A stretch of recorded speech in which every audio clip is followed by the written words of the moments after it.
la idea de esta sección es que tengamos un diálogo, ustedes pueden hacernos preguntas, nosotros mismos hacemos preguntas a ustedes y conversar un rato, no muy largo tampoco, para que puedan hacer sus tareas normales.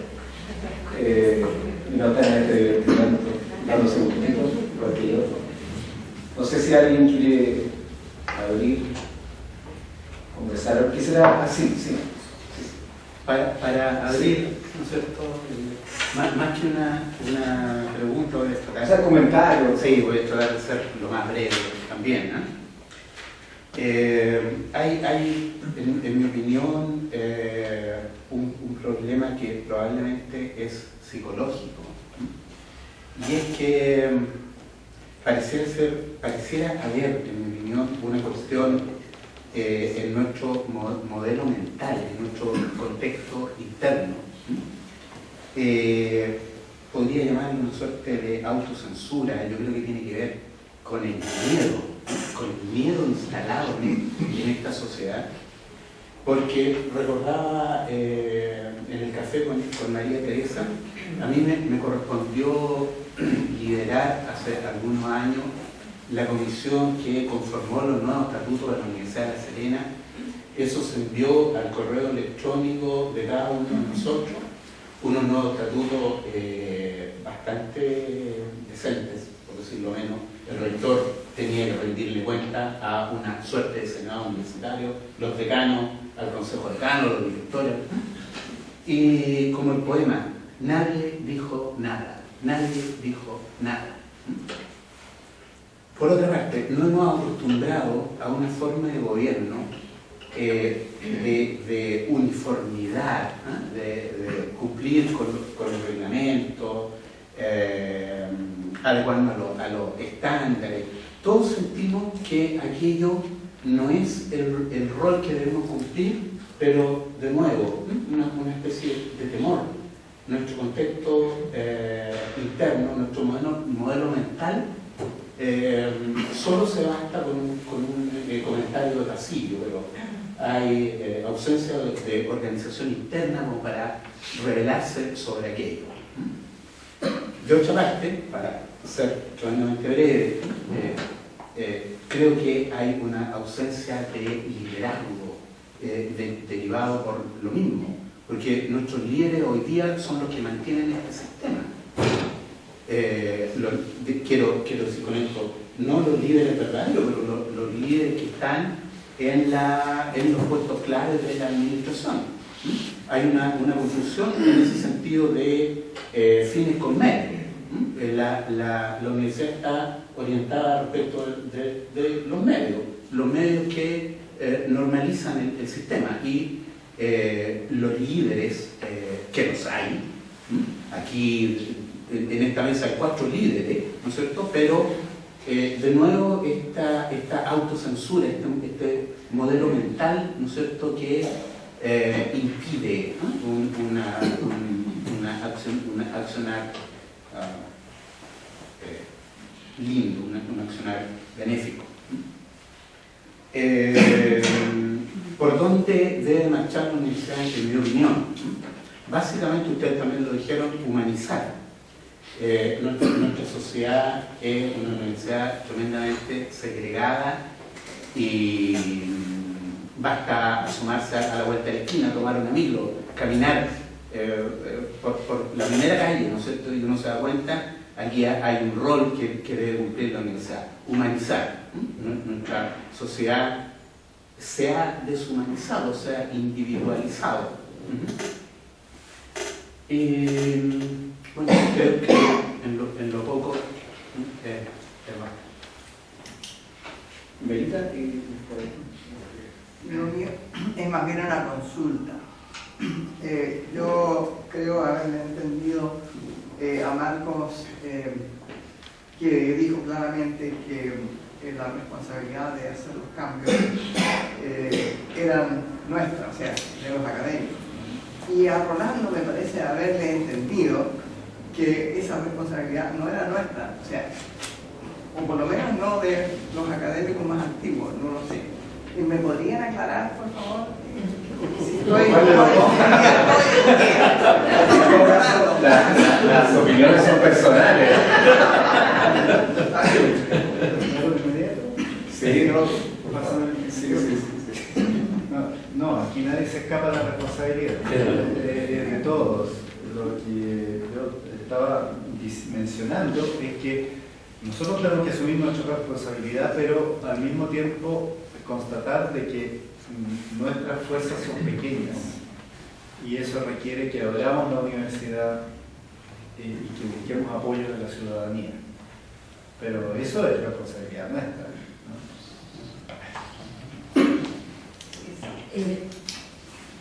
Yo en realidad también un comentario. Estoy totalmente de acuerdo con Cristiano. De hecho, yo creo, he creído siempre que la dictadura se instaló en nosotros. Yo siento que para siempre. Es decir, todos tenemos un poco, estamos un poco aplastados, siempre un poco aplastados, siempre un poco dividido, un poco censurado, siempre, aunque uno no quiera. Y entonces la pregunta un poco que me cabe a mí es, ¿quién es primero el huevo o la gallina? O sea, un poco claro, tú dices que somos nosotros, dice que no somos nosotros, pero yo creo que somos nosotros y los líderes, y el Estado y todos, porque si no, no resulta. O sea, porque si yo, académica Pichinucci, qué sé yo, no sé, pues no hago la investigación que dije que iba a hacer, sería todo, o no sé, me amonestan o lo que fuere. ¿Y quién es el que me amonesta? Cristiano. ¿Quién es el conducto regular? ¿Te fijas tú? El conducto regular. Entonces sí, porque el conducto regular son todos académicos, entonces no sé, porque no sé cómo podemos ponernos de acuerdo. ¿Te fijas? Para que todos rememos al mismo lado. No sé si me explico. ¿Puedo hacer un comentario respecto de eso? Yo entiendo el punto. Quiero además aclarar una cosa que me la dijo Carlos a propósito de esta ley, de esta norma de política.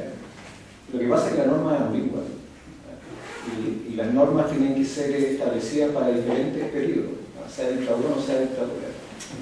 El problema es que en una dictadura esa norma puede ser interpretada como tú quieras. Entonces, lo que es política es cualquier cosa. Si tú lo que me dices es que yo no puedo llegar a una clase y tratar de imponerle a los alumnos una idea fija, que es mi idea, yo estoy absolutamente de acuerdo contigo, pero lo que dice ahí no es eso. Eso no lo aclara. Y respecto a lo otro, quizás esta fragmentación, el sistema en donde nosotros vivimos, una de las características es la de producir fragmentación social. O sea, lo que nosotros estamos viviendo no es ninguna novedad, no es solamente aquí. Esto de poder reunirnos acá es complicado. Estas cosas están haciendo. Tengo la sensación en los 21 años que yo llevo acá, es primera vez. Y romper eso es labor de mucho tiempo. Por eso no tiene que ver con elecciones de rectorio o no de rectorio. Mientras no se soluciona un problema de fondo, da exactamente lo mismo. Yo creo que se ha valorizado el valor del académico. Que aquí no es si tú haces investigación o no haces investigación. No sé si Rolando lo dijo Carlos. Hay una hegemonía de las instituciones de educación superior que tiene que ver con la intelectualidad. Ese es el problema. Las universidades están creadas, o por lo menos es un propósito o un producto natural de ellas, es ser conciencia crítica de la nación, del país, de la sociedad, del Estado. Y eso se nos quitó, se nos arrebató. ¿Qué es lo que tenemos que hacer nosotros? Es recuperar ese sentido. Ahora, ¿cómo recuperamos ese sentido? No haciendo proyectos de fondo, si cada uno va a hacer su pega igual, la tenemos que hacer igual, porque como lo dijo Carlos, hay fisura en el sistema. Yo tengo que responder para que no me revienten. Lo voy a hacer igual, pero además tengo otra idea. Y yo les voy a decir una cosa, se va a enojar Rolando, pero cuando me hacía clase, porque una vez yo fui presidente del centro alumno, entonces Entonces teníamos una prueba de un curso que se llamaba Teoría de la Médica. No debería contar esto porque va a ser en el video, pero pasó algo, hubo algo en la universidad y terminamos todos bueno, fue una época oscura y terminamos todos en una comisaría. Todos los presidentes del centro de alumnos de la Federación de Estudiantes de la universidad, creo que el único que no cayó fue Tomás Jocelyn Horst, que en ese momento era el presidente de la federación.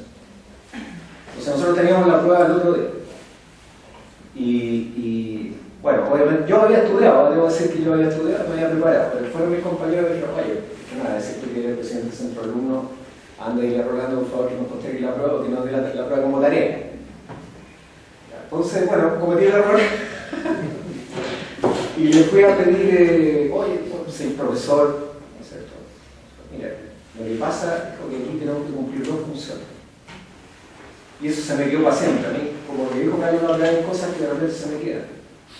Ustedes tienen que ser buenos estudiantes y además hacer lo otro. Entonces, tenemos que cumplir todas las funciones. O sea, ser buenos académicos, no están pidiendo eso bien, lo vamos a hacer. Pero además tenemos que hacerlo otro porque tenemos una responsabilidad por hacerlo, porque lo que queremos es recuperar lo que... No sé si lo que era la universidad, porque lo que el mismo Noam Chomsky dice, no nos hagamos mucha ilusión de lo que era la universidad antes tampoco, porque era muy conservadora. Es decir, lo que tenemos que hacer ahora no solo es reconstruir, sino que construir una universidad nueva. En el entendido que es una institución que tiene que ser intelectualmente hegemónica y que nosotros tenemos un papel que jugar en esta situación. Yo les pediría a todos los académicos de la universidad que no menospreciaran su calidad de académico, en el sentido que esta es, se quiera o no, la conciencia crítica de la sociedad. ¿Qué es lo que tenemos que hacer? Empoderarnos de ese papel. Esto que parecen palabras bonitas, que se las puede llevar el tiempo, no es tan difícil. Estas reuniones que ustedes tengan acá, que conversen, que discutan, es parte de eso.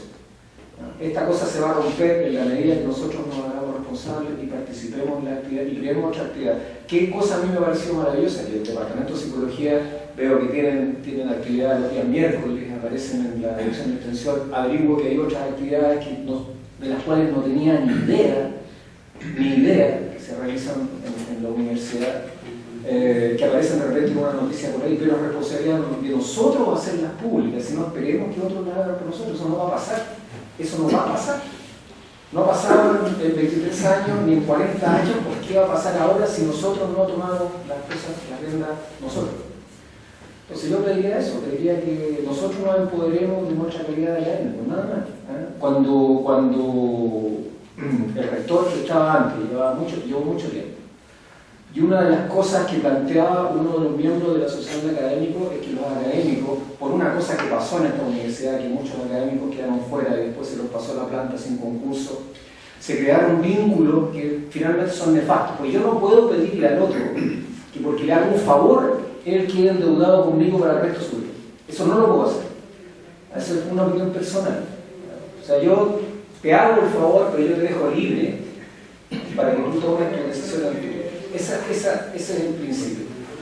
Entonces, cuando se hizo esa elección, una de las ideas de esa elección fue precisamente que los académicos recuperaran la autoestima respecto de un problema que había pasado hace muchos años.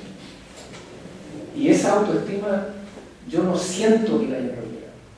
Si usted me pregunta, no siento que la haya recuperado. Siento que hay que hacer, es una tarea pendiente. Después de la palabra, pero quiero referirme a algo por respecto a lo que se ha comentado. Lo primero es que, desde el punto de vista psicológico, no hay que mirar el miedo en términos blanco y negro como algo negativo o positivo. El miedo como una emoción siempre está advirtiendo de algún potencial peligro.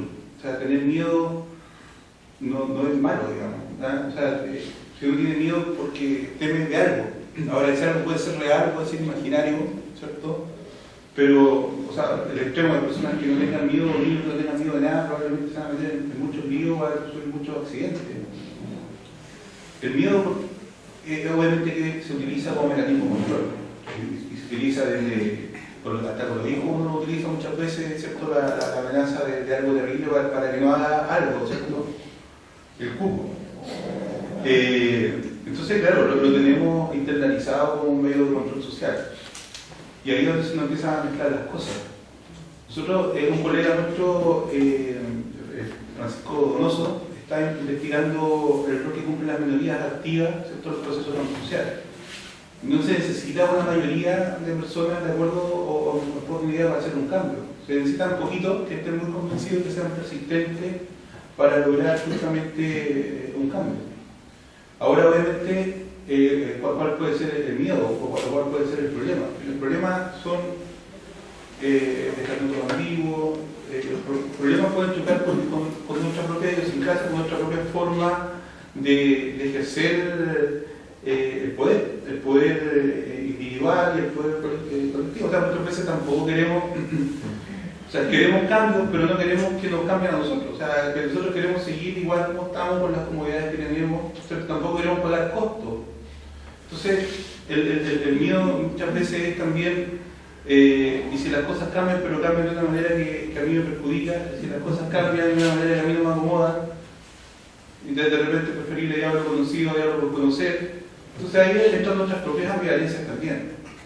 Y lo tercero es que a mí lo que me ha motivado, por ejemplo, a escribir en el contexto de la revista Reflexiones Universitarias, es que yo creo que a lo mejor nosotros de manera individual podemos tener alguna claridad respecto a cuál es el rol de la universidad o alguna claridad respecto a lo que se debería hacer. Pero que yo lo tenga claro no significa que los demás compartan lo mismo que comparto yo, o que lo tengan igual de claro, o a lo mejor en el espacio pequeño está claro y otro no.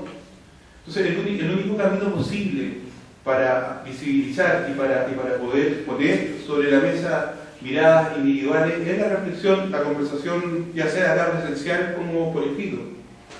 Y en ese sentido yo creo que se ordena un poco el modelo, la representación de los mapas mentales que tenemos nosotros de la universidad, y lo empezamos a compartir y empezamos a generar un mapa, un modelo común en el cual movernos con más seguridad. Dejamos de ser ciegos con respecto a los mapas que tienen los demás y podemos compartir un lugar común, un espacio común en el cual poder tomar decisiones en las que después sentimos que son efectivas, que se encaminan hacia el logro del objetivo colectivo que podamos tener. Pero eso implica ceder, eso implica también hacer espacio para reflexionar en conjunto, a poder aclarar ideas. Por ponernos un ejemplo, un poco lo que decía Marco. Nosotros confundimos lo que es nuestro rol académico y lo que tenemos que hacer como docencia, investigación, extensión, con la reflexión o la meta reflexión de lo que hacemos como académicos. Nos quedamos muy pegados muchas veces en la burocracia que significa a lo mejor gestionar un proyecto, y eso nos frustra, pero lo vemos como algo distinto a nuestro rol universitario, y eso lo transformamos en queja, pero no lo transformamos en una reflexión proactiva para resolverlo y identificar dónde están los nudos. Si cada uno de nosotros de manera individual se queja porque algo no funciona bien, no es lo mismo que si ya de manera consensuada un grupo de académicos lo tiene claro y lo sistematiza y lo pone por escrito. Eso no sostendría, ¿cierto?, en la universidad un procedimiento equívoco o anómalo si estamos todos de acuerdo en que eso es así, que es equívoco. Nosotros también confundimos muchas veces las cosas. Por ejemplo, el riesgo de que se nos mida solamente por nuestra productividad y esa productividad además se reduzca a proyectos concursables y publicaciones easy, es real. Porque en general la sociedad, por poner indicadores, termina el medio confundiéndose con el fin, ¿cierto? Y la consecuencia es la deshumanización de la actividad. Pero si yo como académico no produzco nada, no hago nada, ni puedo justificar nada finalmente, no estoy en ninguna condición moral de decir que no me pongan indicadores, no sé si me explico. Entonces, cuando tú decías, ¿qué es primero, el huevo o la gallina? O sea, yo creo que si yo quiero generar espacio para que la universidad, ¿cierto?, me dé actitud y confianza, ¿cierto?, para que yo desarrolle libremente mi actividad académica, ¿contra qué le pido a la universidad eso? ¿Contra qué? O sea, ¿qué le reditúo yo a la universidad?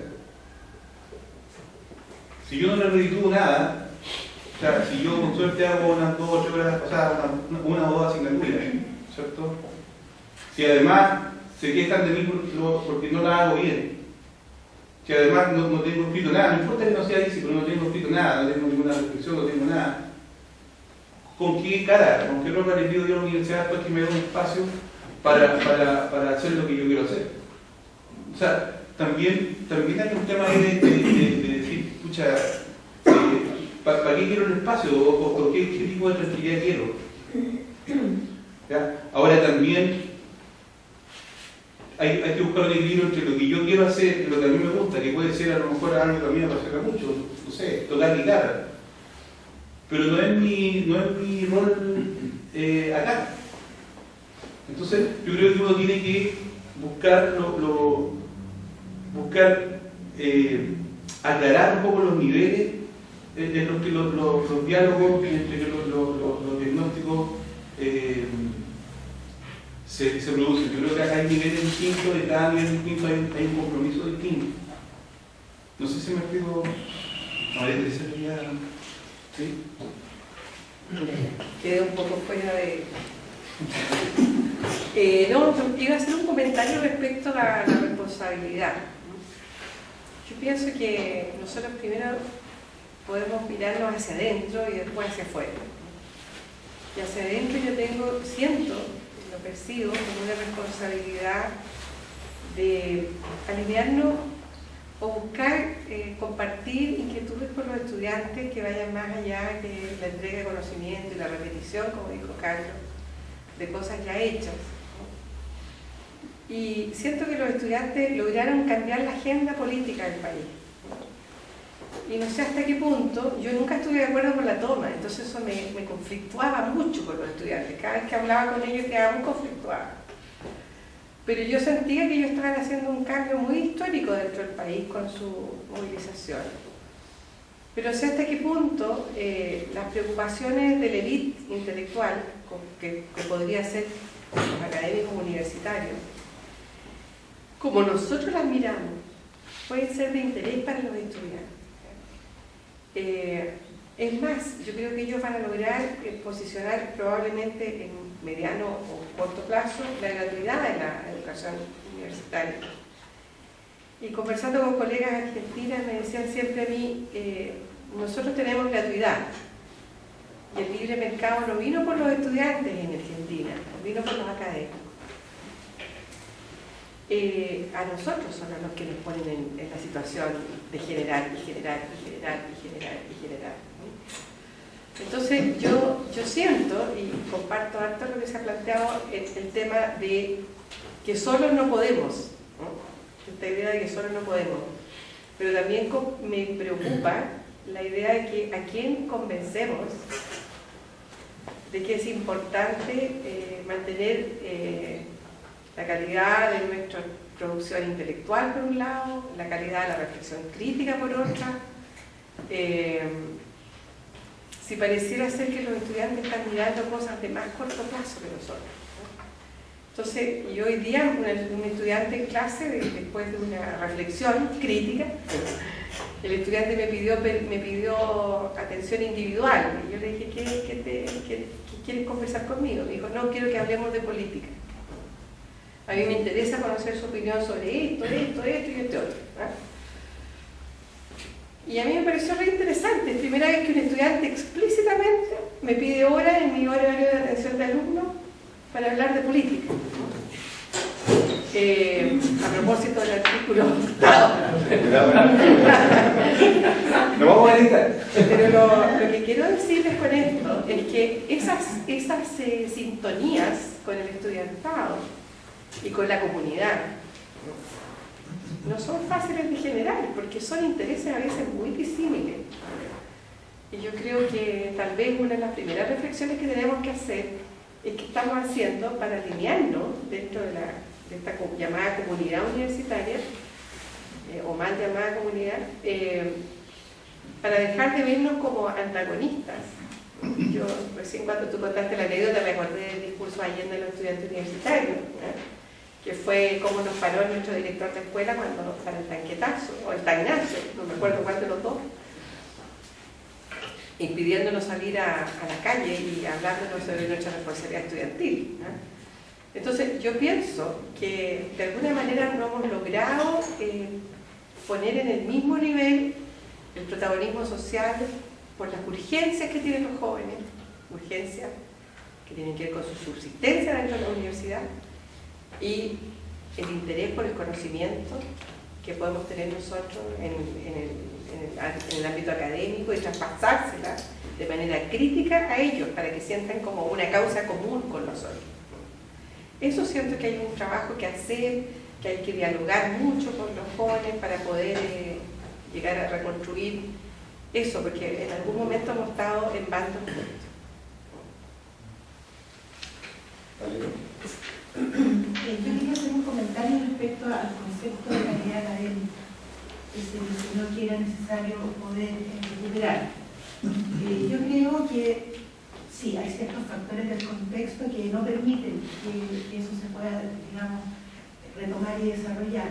Sin embargo, creo que a pesar del estatuto heredado, a pesar de economía social de mercado, creo que hay elementos en la cultura organizacional que impiden que eso ocurra. En el caso de la universidad hay dos factores desde mi perspectiva. Primero, los extendidos cargos de la contrata de los académicos, tanto en número como en tiempo. Eso hace que las personas restrinjan su libertad, que se puedan llegar a convertir en medios antes que en fines, y que lleguen incluso hasta perder la dignidad. Y por otro lado, la extremada escolarización de las prácticas docentes.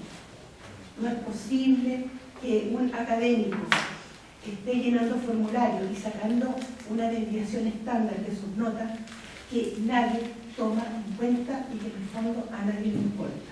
Eso desgasta, hace perder tiempo y perdónenle, creo que todos nos descorazón. Y eso lo podemos cambiar nosotros. Yo quería aclarar en primer lugar que o pedir en realidad que no se tome literalmente lo que yo dije. O sea, ni soy una académica pechinuche ni autoritaria. Yo me refería en realidad a que esto es un círculo vicioso, y un poco también lo que dice la Valeria, ¿no? Que, o sea, a eso apuntaba, que si no lleno el formulario, él me va a pedir el formulario, porque a él se lo van a pedir de más arriba, la decana, y después no sé qué. Entonces yo apuntaba más bien a que todos somos académicos, sean administradores o no, y que tenemos que llegar, o sea que la universidad somos todos, ¿no? Todos, con los estudiantes también principalmente.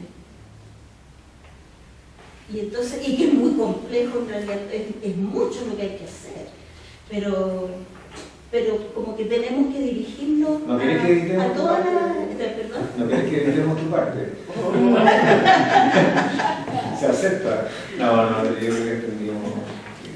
Tú estás hasta tú primero, espérate, estás ahí primero. Sí. Después tú y después no. ¿Quién primero yo? Sí. Ya. Vamos. Yo tengo una pregunta para los panelistas.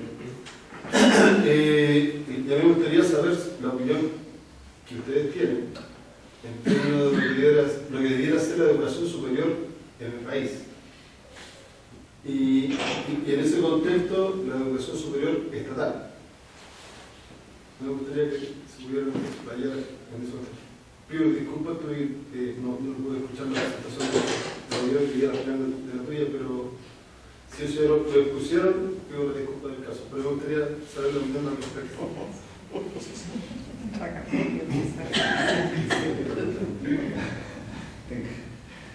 Tienes que llegar a la hora.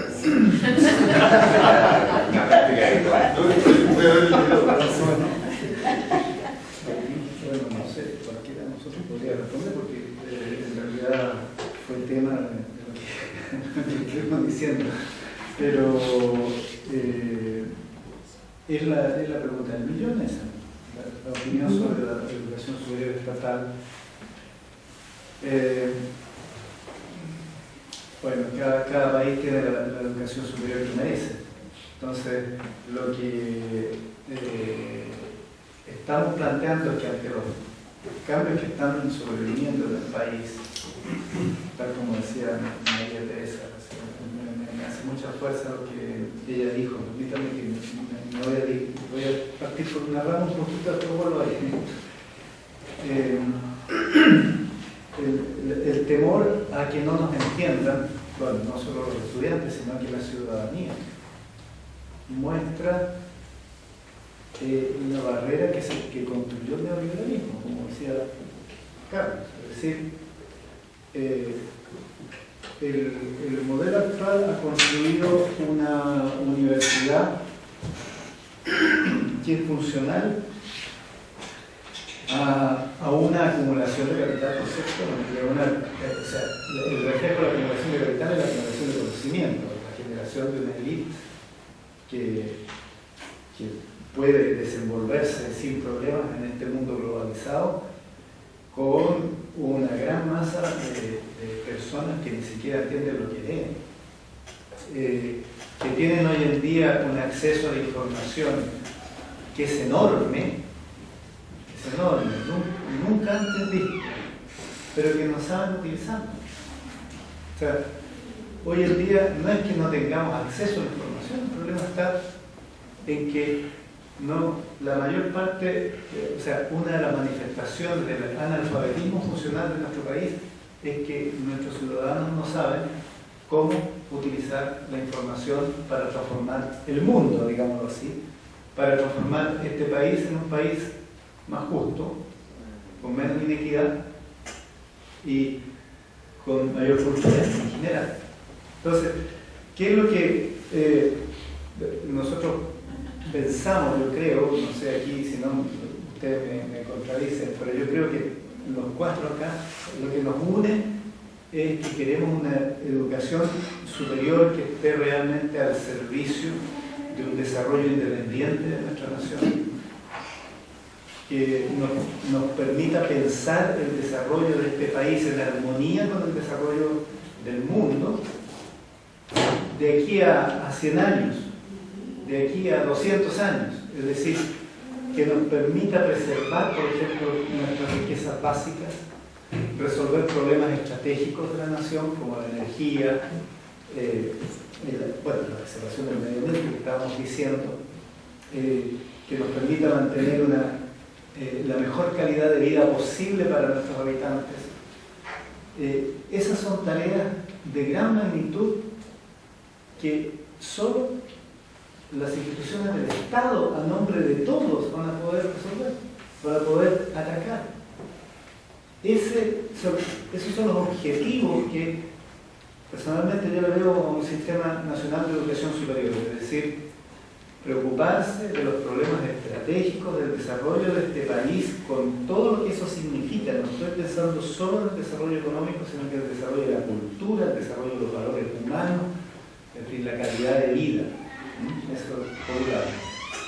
Y por otro lado, sobre las universidades estatales, yo mencioné dos elementos que me parecían importantes de considerar. Era en términos de su estructura, de pensar en, bueno, terminar justamente con todas estas arbitrariedades que ustedes han estado reseñando aquí, y tener, por ejemplo, una generación democrática de sus gobiernos, donde se adecúen muy bien dos aspectos que son esencialmente distintos, a mi juicio, en el ejercicio del poder dentro de la universidad. Uno, que son los aspectos normativos que tienen que verse a largo plazo, y ahí es donde sin duda toda la comunidad debe manifestarse, y otra cosa que es la parte más ejecutiva y que tiene que ver con el manejo de los laboratorios, de los departamentos, ¿no es cierto?, donde entre pares se tienen que escoger a aquellos que representen mejor o que puedan impulsar mejor los objetivos que los planes normativos establezcan. Y por otro lado, yo sí puse el acento en la interdisciplina, porque me parece que es lo que vamos a tener que poner en el centro del desarrollo moderno de las instituciones de educación superior. nosotros, a mi generación le tocó vivir el nacimiento de los departamentos. Soy hijo de la Escuela de Ingeniería de la Universidad de Chile, donde cuando yo llegué a esa universidad, a esa escuela, había una enorme sala de profesores. Entonces llegaban unos ingenieros muy bien vestidos, qué sé yo, con sus libros de clase, y se reunían en la sala de profesores, pero no había departamento. Y a poco andar me tocó ver el nacimiento de los primeros departamentos y que fueron los signos premonitores de la reforma que venía. Que mi facultad no fue ningún modo, puedo decir, en términos de reforma. Es decir, la reforma de la Universidad de Chile partió en la Facultad de Filosofía y Educación. Allá partieron los estudiantes, profesores y funcionarios administrativos eligiendo al primer decano democrático, don Hernán Ramírez Necochea, que un gran historiador, uno de los primeros doctores en historia que tuvimos en Chile. Bueno, entonces, en mi facultad esto vino después. Nosotros vinimos bastante después con esto de la participación de todos los estamentos. Ahora, claro, uno repasa esos años que fueron bastante convulsos, pero se da cuenta de que en ese momento, nosotros vimos, por ejemplo, en los sucesos de aquí del 2011, que efectivamente los estudiantes, que esta nueva generación de estudiantes que no tienen el miedo de haber vivido la dictadura, y eso es muy importante. Estoy totalmente de acuerdo con lo que tú dices, o sea, el miedo ahí actuaba, ¿no es cierto?, como un mecanismo de control y de protección natural, lo que contaba también Marco. Bueno, estos jóvenes no vivieron eso y por lo tanto se hacen las preguntas evidentes que todos debiéramos hacernos, pero que durante mucho tiempo silenciamos por miedo. Entonces, ellos están, en algunos casos yo diría, redescubriendo la pólvora, seamos bien sinceros, están redescubriendo la pólvora, pero no importa, lo están haciendo con el entusiasmo de la juventud que además se da cuenta que tiene que hacerse cargo de su futuro, porque yo creo que nos consideran a todos unos viejitos dañados. Somos todos unos viejitos dañados por lo que nos tocó vivir. Entonces, por supuesto, hay que demostrarles que no, que no estamos tan dañados. Y tan viejitos. Bueno, tú lo podrás decir, yo ya no puedo ocultarlo. Entonces, a lo que voy es que a mí me parece que es cierto lo que María Teresa señala sobre la posible incomprensión, pero no por eso nos vamos a privar de actuar. Poco a poco hay que ir luchando en contra del analfabetismo funcional, luchando en contra de la incomunicación en que nos han mantenido, a abrir las puertas de la universidad, a abrir las ventanas de la universidad, que entre el aire fresco de lo que está empezando a vivir el país. Eso.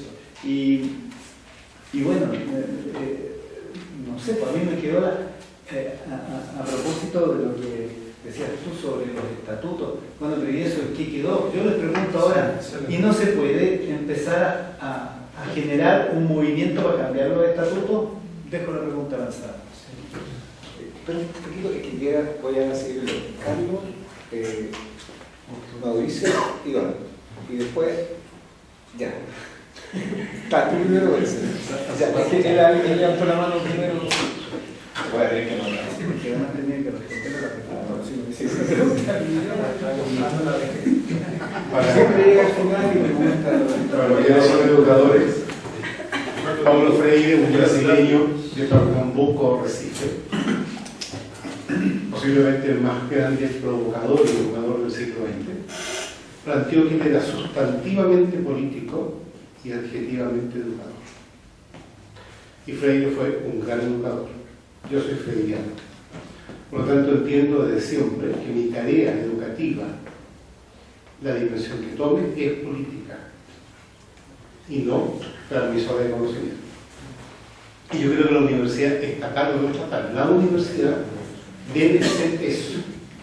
Creo que es político, porque un alumno sepa leer la realidad. ¿Cuál es la realidad? La contingencia, ¿dónde está? Que se den cuenta por qué hay grafitis si en otras partes hay otras obras de arte. En fin, eso es realidad. Eso es política, digamos, ¿no?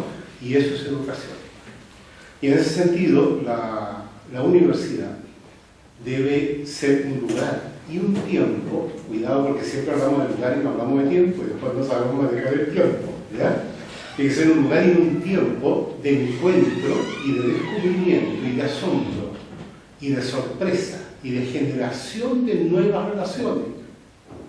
Para las nuevas relaciones vamos a requerir las relaciones antiguas, ¿no es verdad? Pero yo llego a las antiguas después de encontrarme con lo nuevo. No paso por lo antiguo para ver si después encuentro lo nuevo. Ahí tenemos un error garrafal en el sistema educacional escolar y universitario, ¿no es verdad? Entonces una universidad pública ciertamente tiene que favorecer aquello para limar asperezas, discriminaciones que existen en la sociedad global. Ese es un punto para mí requete importante. Ojalá pudiéramos avanzar a una flexibilidad, déjenme decirlo curricular, en la que el sentido común prime más que lo administrativo. Cuando un estudiante ya manifiesta dominio de algo, dominio imperfecto, pero que uno ve que la persona ya está desenvuelta, no lo deje detenido, déjelo que avance. Hoy día, por más competencias, capacidades, destreza, habilidades que manifiesta la persona, no. Una anécdota de Humberto Maturana que no se lo contó directamente. Es admitido en Harvard sin haber terminado medicina. Le pregunta a su tutor, ¿cómo sabe que sé? No lo sé, le dijo. Mañana en el laboratorio lo voy a ver. Se acabó. Si en el laboratorio no podía hacer lo que se le pedía, lo devolvían. Pudo hacerlo y se quedó. Yo creo que complicamos mucho lo que es complejo. Es complejo saber si alguien sabe, pero basta que yo le tire una pelota para saber cómo le pega. Lástima que se fue a Lina Barrientos, porque yo no soy músico, pero dicen que los músicos saben cuando se encuentran con un par escuchando los primeros acordes de lo que toca. No tienen que escucharlo todo, basta escuchar los primeros, este sí. Y nosotros nos damos cuenta con nuestros alumnos cuando nos encontramos con tipos y tipas potentes y los frenamos por cuestiones meramente administrativas. Fíjense que yo tengo una sospecha y se lo voy a preguntar a mis profesores en Stanford si acaso leían los trabajos que teníamos que entregar. Yo creo que no. Semanalmente teníamos que entregar el trabajo. Y tengo la sospecha que a día me ha ido creciendo más en la medida que yo voy entendiendo mejor que no lo revisaban. El ejercicio era de nosotros. Y me recordé que cuando tú hablabas de los doctorados antiguos en Alemania, ahí está el tema. Trabaja usted está motivado. Y con esa motivación poco a poco vamos logrando. Algo que tenemos que hacer también es recuperar el sentido común que lo tenemos perdido. Es cierto que hay ciertas áreas de la ciencia que son contraintuitivas, pero el resto son intuitivas. Y en la universidad nos falta el olfato, recuperarlo más por aquí. ¿Cómo podemos otear el ambiente si no nos arriesgamos a mirar y a mirar libremente, no en función de la OCDE o en función del modelo europeo? Voy a contar 3 casos históricos para mí fascinantes. Guamán Poma escribe la nueva económica del buen gobierno y escribe 2 textos. Le escribe al español y le dibuja al indígena. Al español le dijo lo que él quería ver, saber, y al indígena le dibujó la historia que estaba ocurriendo. Le hizo el juego olímpico, nunca los españoles se dieron cuenta. Nosotros muchas veces no sabemos jugar de ese juego al que gobierne y no le interesa. A nivel de escuela, yo le digo a los profesores, pongan lo que quieran de la planificación si a nadie me importa. Los tienen hasta la 1 de la mañana trabajando todas las noches escribiendo papeles que nadie revisa excepto un robot en el ministerio. Algo parecido a la declaración estándar que estaba diciendo tú, Valeria. Otro ejemplo. Japón pierde la guerra. Se aplica el Pearl March. Los norteamericanos dicen, tienen que ir a estudiar a Estados Unidos para que aprendan la ciencia y se desarrollen. Los antropólogos norteamericanos dicen, Japón jamás va a salir de su desarrollo porque es un país feudal. Por lo tanto, piensan en colectivo. Eligen a los mejores alumnos de las buenas escuelas universitarias japonesas y los mandan a las buenas universidades norteamericanas de la época. ¿Qué sorpresa se llevaron los gringos? En que llega un grupo de japoneses a hacer un doctorado en física, por ejemplo en Princeton, y supongamos que en el primer año tienen 10 cursos que tomar, un japonés para cada curso. Curso A, un japonés. Curso B, otro japonés. Y llevan tantos japoneses como cursos tiene el doctorado. En el primer año, los gringos miran y dicen, ¿están locos? Pero bueno, están pagando, problema de ellos. Pues termina el año y se devuelven todos los japoneses. Nadie terminó el doctorado, pero se llevaron con ellos el doctorado. Estaban pensando colectivamente y no individualmente. Gol olímpico. Los gringos no entendieron. No hablamos tanto de la vivacidad latina, que los chilenos somos capaces de todo, pues pongamos el juego en la universidad. Seguimos repitiendo patrones que nos demoran formar cuadros académicos competentes un montón de años. ¿Ok? Otro ejemplo histórico maravilloso en este sentido. Nixon quiere abrir un mercado chino. Soñaba con 80 millones de Coca-Cola al día, no sé cuánto. Lo reciben. Y llegan vendedores competentes. Lo reciben a lujo. Los llevan a conocer el Palacio Imperial, los llevan a conocer la Gran Muralla China, le hacen comer comida exótica. Nunca le hablaron de negocio. Y trataban los tipos de hablar de negocio. Los chinos se sonreían, le decían que todavía no, que más tarde. Mientras tanto lo llaman de las casas maquis y dicen, es que no podemos hablar. ¿Cómo que no pueden hablar? Se vienen de vuelta, mandaron a otros. Se fueron de vuelta, llegaron otros. Y me parece que en la última fueron los gerentes generales. Atención más fina, más milenaria, pues, está claro.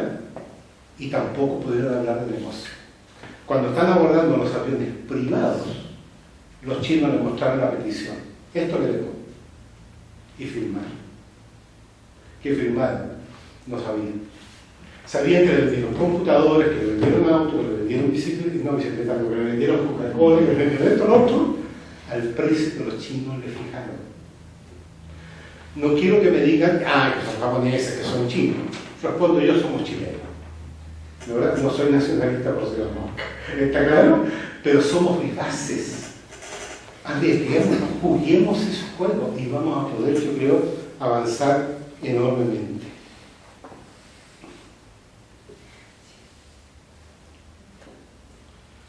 Eso. Como queda poquito, voy a darle la palabra a Carlos. ¿Hay preparado el tema vacante que nos echan? Bueno, en primer lugar, darle las gracias a la felicitación al Departamento de Matemática, porque tengo un colega que dice que el Departamento de Matemática y la Dirección de Extensión son como los spam de los correos, llegan correo a cada rato. Sin embargo, se da justamente esa oportunidad que están buscando. Colegas de diferentes disciplinas, de diferentes departamentos, vamos a estar conversando sobre la universidad, así que por eso de verdad gracias. Por otro lado, yo como ingeniero comercial en el área de Departamento de Ciencia Económica y Empresarial soy bien práctico. Lamentablemente la información y mi modelo mental. Pero estoy muy de acuerdo con Cristian con respecto al tema de los fines y los medios. Quería recalcar lo que es el problema que tenemos como universidad. Voy a tocar un tema que creo que es complejo, que es la acreditación. Para mí la acreditación se ha transformado en un fin totalmente perverso, tanto en las carreras como en la institución, y hace que todas las autoridades de cualquier lado estén preocupadas de cómo llegamos a tener más años de acreditación. Y eso hace que no nos miremos hacia nosotros, sino que miramos qué es lo que ocurre, entre comillas, en el mercado de la educación, como se dice aquí. Entonces, ahí hay un problema gigantesco porque resulta que podríamos tomar también la prueba inicia, el tema del CINSA, el tema de la presión y muchos otros ejemplos.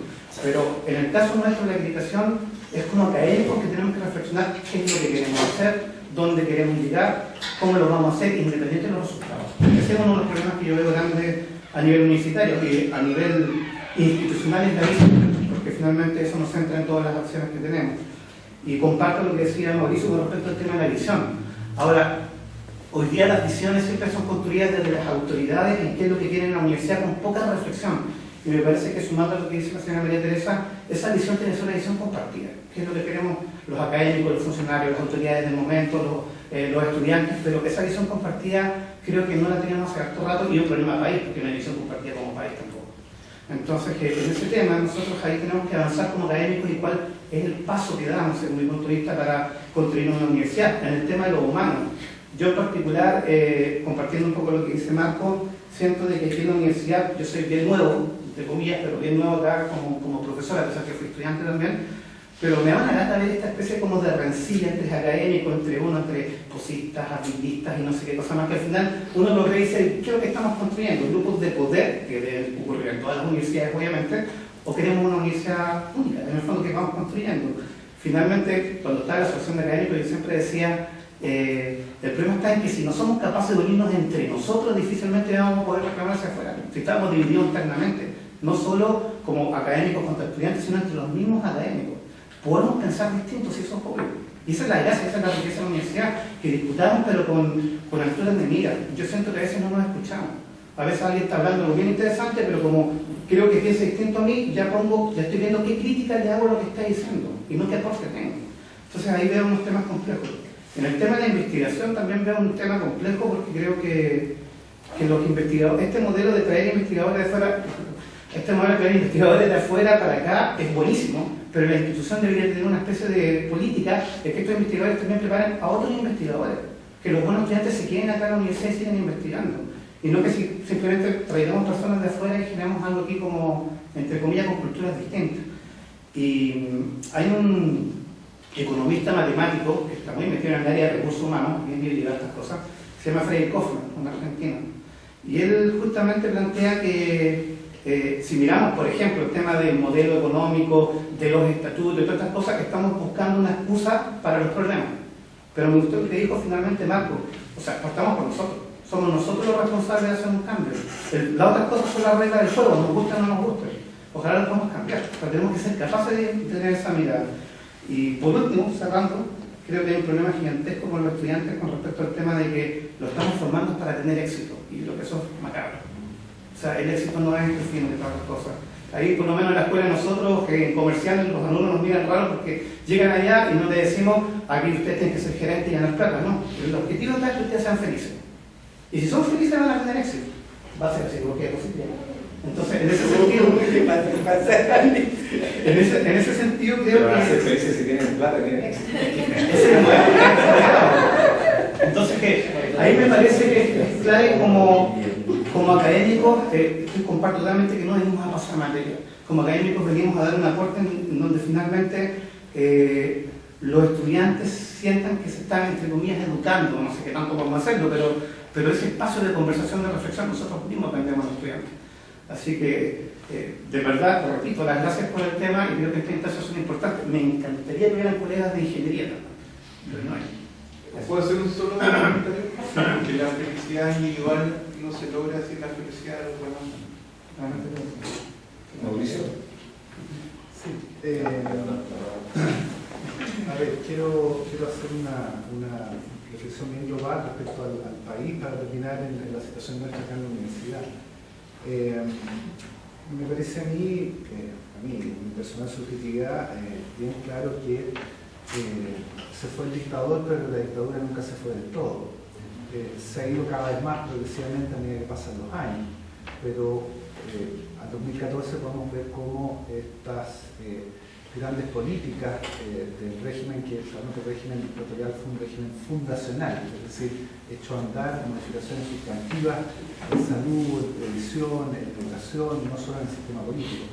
Y todavía las tenemos. El sistema de salud es esencialmente el mismo que echó a andar el régimen dictatorial, etcétera, etcétera, lo mismo con previsión y lo mismo con educación. De manera que todavía no nos sacamos completamente de encima, no solo no completamente, creo que nos hemos sacado no mucho de encima a nivel de la educación superior, la herencia de la dictadura. De manera que hay una cuestión que me parece de fondo a la que ustedes han aludido, varios de ustedes han menos, y que es importante porque en concreto me parece a mí que si miro la Universidad de La Serena, Me parece que nos provoca lo que generalmente provoca, que ya no es tanto temor como tal, digamos, que es lo que provoca un régimen dictatorial, sí, ya no tenemos una dictadura, ¿no es cierto? Pero hay un anquilosamiento de la institución como tal, de las redes internas, de los sistemas administrativos, etc., de manera que no permiten que se exprese la creatividad, la capacidad, la riqueza real de los académicos y de las unidades. Se expresa una parte de eso, pero se expresa bastante menos del potencial real que hay. Esa es la impresión que yo tengo con la universidad, siempre me ha parecido que es algo apagada. Sin embargo, si empiezo a conocer a individuos de algunas unidades o qué sé yo, uno ve gente súper talentosa y competente por todos lados, y algunos evidentemente tienen un prestigio muy bien ganado, pero hay mucho que no se sabe, digamos, de la universidad, hay mucho que no se hace y que podríamos hacer. Ahora, en ese sentido, a mí me parece que el tema de los estatutos, por ejemplo, es un punto importante. Precisamente que no nos hemos sacado del todo lo que ocurrió con la dictadura, es la experiencia que tuvo Cándido, o sea, un trabajo ahí bien hecho, etcétera, etcétera. Y claro, pero había que presentarlo en su momento a las máximas autoridades. Entiendo que a la, ¿cómo se llama? A la Junta Directiva. Bueno, pero una de las primeras cosas que planteaban los estatutos era que la Junta Directiva debía desaparecer. Y bueno, más allá de dictadura o no, sí ocurre que los chilenos tenemos una cierta mentalidad un poco autoritaria por un lado, paranoica por otro, pero pues a nadie le gusta, es muy raro que en Chile la gente esté dispuesta a ceder el poder, no solo en Chile, en cualquier parte del mundo.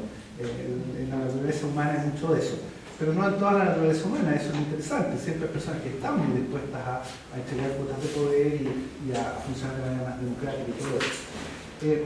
Estamos en una coyuntura que es interesante. Este año tenemos justamente elecciones de rector. Y yo creo que es un momento en que debiéramos pedirle, debiéramos persuadir, debiéramos insistir o quizás debiéramos presionar, digamos, a los candidatos que haya para que se movilicen en esto, para que recojan, yo creo, un sentir que yo creo que representa buena parte de los académicos en la institución. Habrán distintas posturas y habrá que escucharlas todas, digamos, pero creo que es un momento en que debiera intentar reflotarse tal vez el proyecto que lideró Cristiano, que pudiera quedarse un nuevo proyecto que lo lidere otros. Aquí no estoy hablando, digamos, de verdad asociado a un grupo o no sé qué. Estoy tratando simplemente lo que me parece con un académico que cree en el libre juego democrático, digamos, y que eso produce sinergia además entre nosotros. De manera que en ese sentido me gustaría también preguntarles a cualquiera que quiera responder, por lo menos uno, en realidad ustedes que respondiesen, ¿qué podemos hacer? Porque hubo un rato en que en realidad yo sentía una cierta desesperanza, que no soy muy desesperanzado, soy más bien esperanzado, pero tengo un sentimiento de relativa impotencia respecto a lo que podemos hacer o no por mejorar las prácticas reales en nuestra universidad, en función además de cómo nuestra universidad está inserta en este modelo que es neoliberal por un lado, que es heredero de la dictadura todavía demasiado cercano por otro, y entonces no logramos hacer grandes cambios, y habemos actos por lo menos que queremos hacer cambios que vayan en beneficio de todos. Entonces, ¿qué creen ustedes? Esa es la pregunta concreta. ¿Qué creen ustedes que podríamos hacer como recomendaciones inmediatas, que puedan sugerirnos, digamos, en lo que vamos a colaborar unos con otros, a ver qué puede salir de eso? Me voy a permitir responder, tomando en cuenta también los tiempos que nos van a... Bueno, aquí está la dueña del local, así que ayer no la pueden echar. Entonces, ¿qué? Mira, yo creo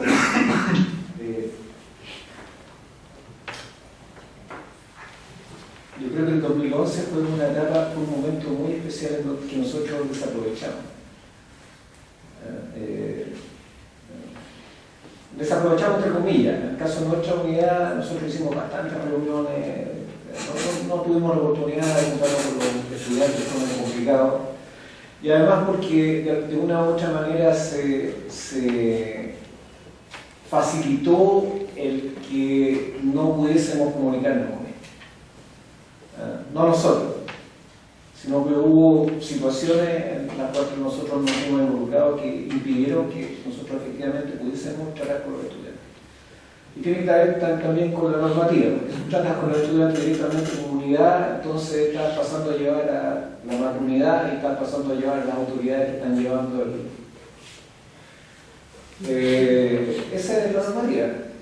Pero yo creo que, insisto, hay que tomárselo hay momentos en la vida que uno tiene que tomar decisiones y a veces saltarse esa instancia, porque el momento lo merita. Estamos atrasados, pero eso no significa que estamos vencidos. Yo creo que durante los últimos 2 años se han ido creando muchas instancias como las que estamos haciendo, insisto, ahora. A lo mejor estamos frente a una elección, pero yo fíjate que no me desesperaría por una elección, y se lo dije a varios colegas míos, algunos están en la mesa. Yo siempre he considerado que no es un problema de la elección.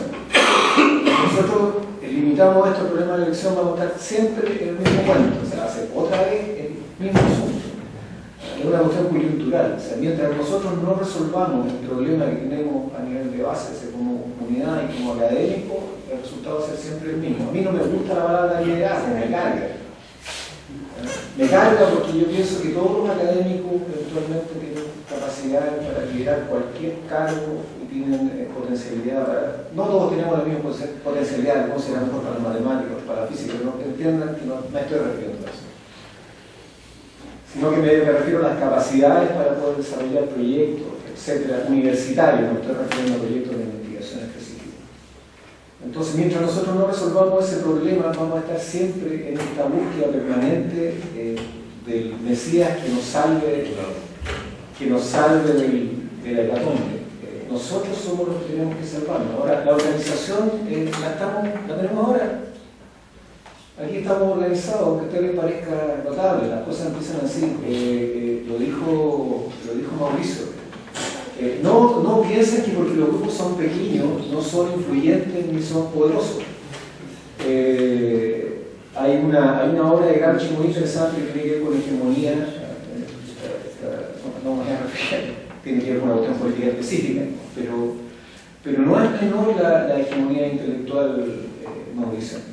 Yo te diría que el respeto a la universidad no tiene que ver con los cargos. El respeto es un respeto horizontal que tiene que ver con las capacidades en una universidad, fundamentalmente. Yo respeto a todos mis colegas, pero tengo que reconocer que lo que uno valora en los colegas son las capacidades que tienen. Entonces, no porque una persona ocupa una decanatura, una rectoría, es mejor que el otro. Aquí somos todos iguales, estamos todos iguales. Nosotros hacemos una elección a pesar de que en realidad no estamos, o sea, la autoridad podría ser designada. Puedo decir que eso es una cosa que a mí me parece una barbaridad.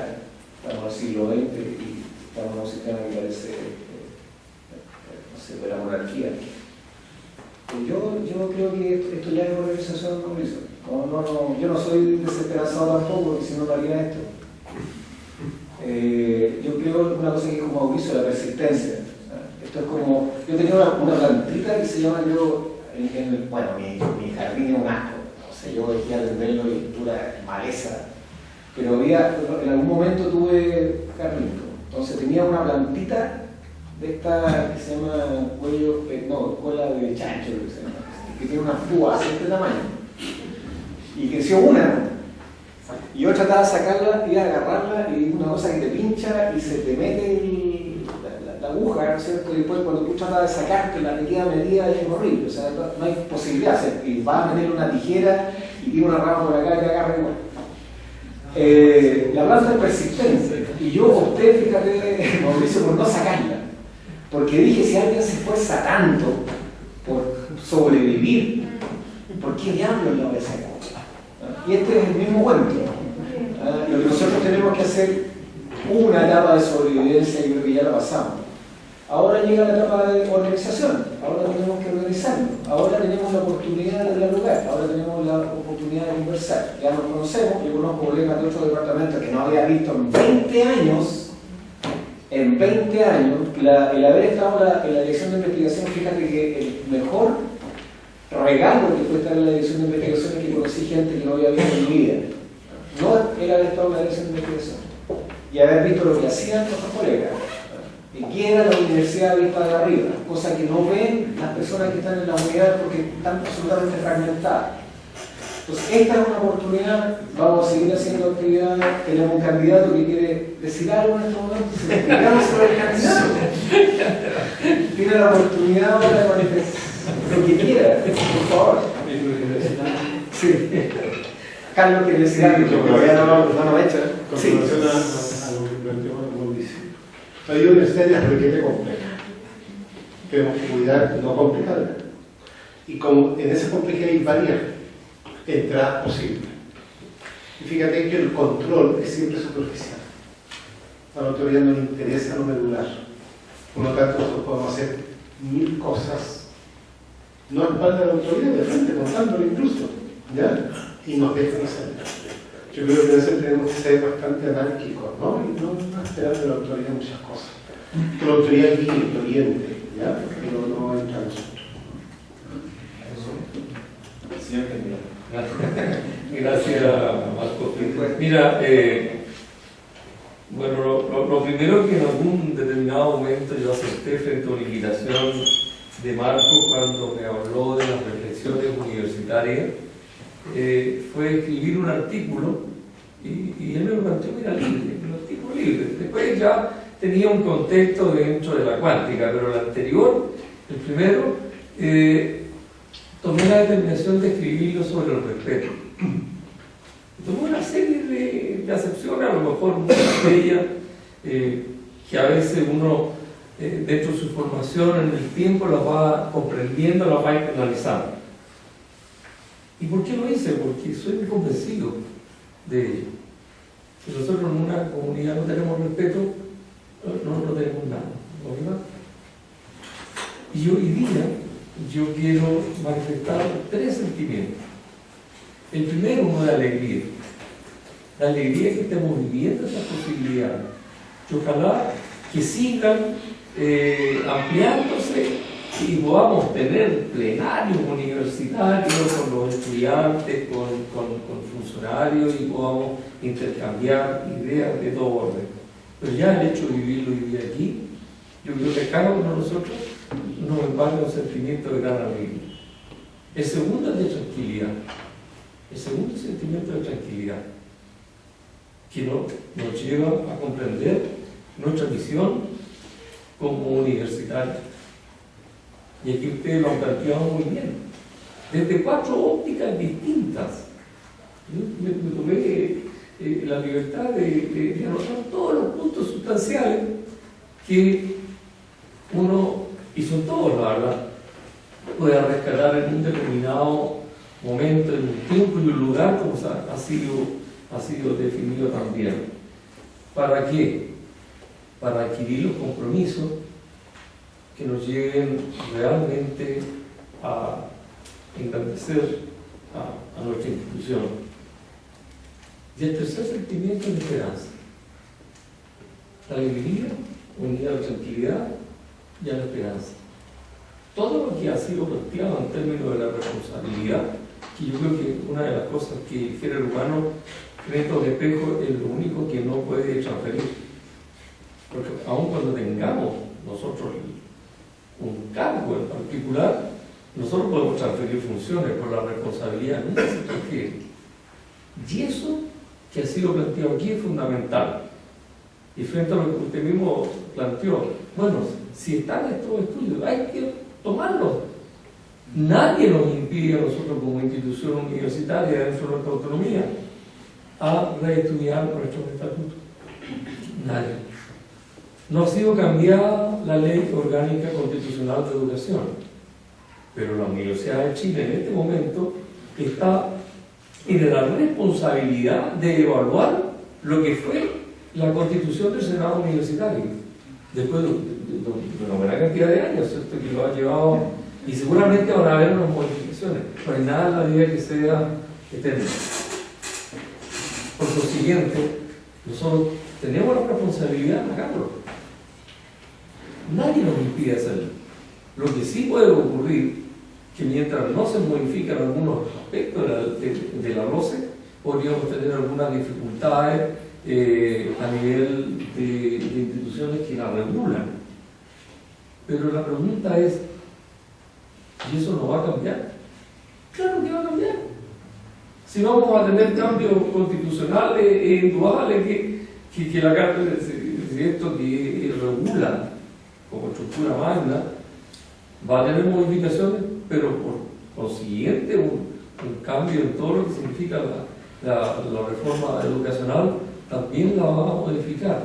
Consecuentemente a ello, yo creo que ese pensamiento y ese mandato de la responsabilidad que nosotros tenemos, porque somos ciudadanos que tenemos una conciencia y esa conciencia todavía ilustrada frente al espejo, nos lleva a asumirlo en ese mismo plano como un compromiso. Por lo menos en lo que a mí respecta, yo tengo que estar mucho definido y así lo digo planteando con todos, con aquellos que he tenido la oportunidad de conversar, individual o colectivamente, de que ese es un compromiso ineludible, porque está dentro de nuestro aspecto ético y moral de persona, de aceptarlo como tal. Gracias por la oportunidad. Bien corto, quería parafrasear a Carlos Calvo, una frase que dijo él que me pareció muy interesante, y a su vez hacer una disculpa porque con una normativa que me enteré de que los académicos no podemos hacer política, me dio susto y yo le digo... Tremendo susto al susto. ¿Sabes que yo le digo a mis alumnos que yo no quiero que ellos piensen necesariamente como yo, pero necesito urgente que piensen sobre la realidad, Carlos? Y eso es política pura, digamos, ¿no? Entonces, ¿por qué vamos a tener miedo o nos van a imponer de no hacer política? Yo, como dice un chiste por ahí, arriesgo un ojo. Bueno, si voy a quedar ciego por hacer política, prefiero arriesgar un ojo. Eso nomás, gracias. Pero tendríamos que bueno, yo no soy aristotélico, pero los académicos de muchos aristotélicos, incluso mi colega Francisco Rojo, que no pudo. Aristóteles dice que el hombre es un ser político, entonces quitarle eso, quitarle su esencia. Sería absurdo pedirle a alguien que... Y la mujer también. Me mataste con eso. Quiero ser humano. Quiero agradecerle a todos su participación en esta actividad. Quiero agradecerle también a María Teresa por habernos prestado esta sala, este auditorio para realizarla, y a Mauricio y a todos ustedes que esta cuestión va a continuar. Vamos a seguir en organización académica tal cual se hizo hoy día, y nos vemos en una próxima oportunidad. Muchas gracias.